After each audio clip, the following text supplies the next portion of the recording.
Hello and welcome to the Average Artist channel.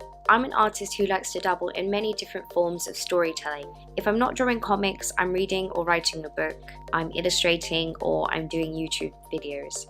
So this video is something that I wanted to do for a while and is completely different to my usual types of illustration videos, so please bear with me.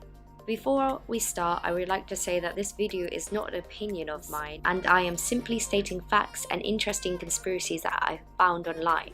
With that, let's begin. I will be telling you a short conspiracy theory involving an important work of art. So what do Da Vinci, an Arabic prince, and an American president all have in common? Well, stay tuned as I walk you through this theory that has been floating around the conspiracy sphere. Let's start at the beginning. We all know who Da Vinci was, the world-famous artist and inventor. He was an Italian polymath of the Renaissance era, and he did a lot of stuff during his 87 years on our planet. You probably had to study him at one time or another. If you have ever taken an art class, or even if you haven't, his name is probably as well known today as it was back then, I'm sure. His works include Mona Lisa and The Last Supper, just to name a few. Though he wasn't a very prolific artist, he has 20 great masterpieces of work. And though his works often seem genius and mysterious to us, he was actually a very rational person who liked to be educated and reasoned with science.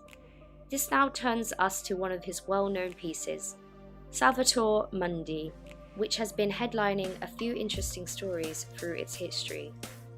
This painting was created in the 1500s. It depicts Jesus Christ in a Renaissance dress, making a sign of a cross with his right hand and holding a rock crystal orb in his left.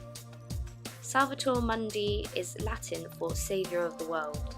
Just to jump forward a little bit, in 1958 it was sold for an auction for $45 in New York. Then it disappeared for half a century. It was found at a house auction and then went under repairs for almost 6 years. It was then thought of as being a copy of the original painting, some still pretending to believe this, whilst many experts claim it is the original. Oh, and guess what? In 2017, it sold for a whopping $450 million. That is the largest amount ever paid for a painting in the history of the universe. And to whom, you might ask? Well, that's where the prince comes in. Badia bin Abdullah bin Mohammed bin Farah al Saud. Sorry if I said that completely incorrectly, but as you can tell by the names, this guy is obviously very rich and very important. He is currently the Minister of Culture in the Kingdom of Saudi Arabia, which I think must be quite nice for the country to have somebody be able to just slam down 150 mil for a very important piece of art history. However, this is where the conspiracy theory arises. Many people think that he overpaid for the painting, that for some reason he went over the estimated going rate of what the people consider an original Da Vinci painting should cost. In fact, he overpaid for it by $300 million. The 500-year-old painting was to take pride and place in the Abu Dhabi Department of Culture and Tourism. But 2 weeks before the unveiling of this piece, the exhibition was indefinitely postponed. Everyone started believing that the painting had been stolen, misplaced, or was missing. A Da Vinci scholar told The Times that nobody outside the immediate Arab hierarchy knows where it is. Now stay with me on this one, but this is where the conspiracy delves deeper. When the painting was then considered by special counsel Robert Mueller to have played a part in the Trump-Russia theory and became part of his investigation. The painting was now at the center of an international money laundering scheme which implicated Donald Trump, his campaign staff, the royal families of Saudi Arabia and Abu Dhabi, and the painting's previous owner, Dmitry Rybolovlev. It is said that Dmitry put the painting up for auction knowing that the Saudi prince would buy it.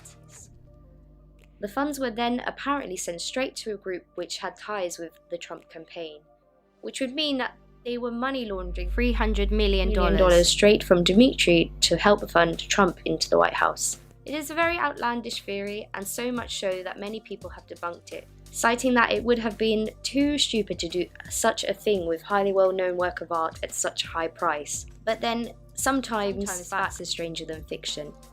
It also brought attention and highlighted how unregulated the art market is today. So, in conclusion, why did the prince pay so much more than the original price? because he could. Lots of people believe that buying art is a sport and paying 300 million more for a painting was his way of showing his dominance in the art world. Oh, and lastly, that Salvator Mundi painting, it hasn't been seen since 2017. Well, that concludes the conspiracy theory of Salvator Mundi. If you like this conspiracy theory and want to see more, let me know in the comments down below, and I'll try and find more art conspiracy stuff to tell you. But that's it for today. Thanks for watching, guys. Please like and subscribe, and I will see you next time. Bye!